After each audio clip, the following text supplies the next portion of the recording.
네, 시청자 여러분 안녕하십니까? 뉴스의 조수빈입니다. 공무원 이대준 씨 피살 사건 당시 청와대 대응이 어땠는지 그 진상을 규명하려면 대통령 기록물로 봉인된 자료를 열어봐야 한다는 주장이 나옵니다. 다만 열어보기가 사실상 불가능했는데요. 이런 상황에서 행정안전부가 새로운 해석을 내놨습니다. 청와대가 생산했다 하더라도 이걸 공문 형태로 다른 부처나 기관에 보냈다면 대통령 기록물로 볼 수 없다. 다시 말해서 국회가 국방부나 해경에 공개하라고 요청을 한다면 별도 절차 없이 볼 수 있다는 뜻이죠. 당장 국민의힘은 청와대가 보낸 모든 공문을 공개하라고 요구했습니다. 하지만 민주당은 여전히 정략적인 공세다 이런 입장입니다. 오늘 첫 소식 전혜정 기자입니다. 청와대가 부처나 기관에 보낸 공문은 대통령 기록물이 아니라는 정부의 유권 해석이 나왔습니다. 행정안전부는 하태경 국민의힘 의원에 대통령실이 발송한 공문은 관리 권한이 해당 기관에 있어 대통령 기록물로 볼 수 없고 지정 대상에서도 제외된다고 답했습니다.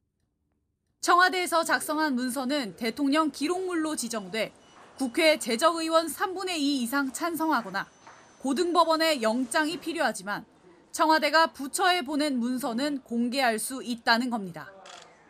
국민의힘은 서해 공무원 피습 사건 당시 청와대 지침 공문을 모두 요구했다며 사건의 실체가 밝혀지고 있다고 압박했습니다. 청와대에서 국방부에 내린 여러 가지 보고문들, 공문들은 대통령 지정 기록물 논란이 있어서 저희들이 열람하지 못했다는 사실을 알려드리고 더불어민주당은 국민의힘의 이런 움직임을 정치 공세로 규정하고 당내 TF를 가동해 적극 대응하겠다고 밝혔습니다. 국민의힘 쪽의 대응이 좀 지나치게 너무 정략적이고 사실 왜곡을 너무 많이 하는 것 같습니다. 그래서 제가 꽤 오래 인내해 왔는데요. 이 문제 대응을 좀 해야 되겠다 이렇게 결심을 했습니다.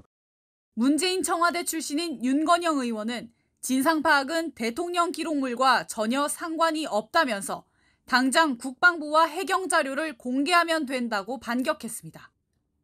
정보가 공개되면 오히려 여권의 어리석은 장난이 만천하에 드러날 것이라고 경고했습니다. 민주당 지도부는 내일 피격 공무원 유가족과 면담을 가질 예정입니다. 채널A 뉴스 전혜정입니다.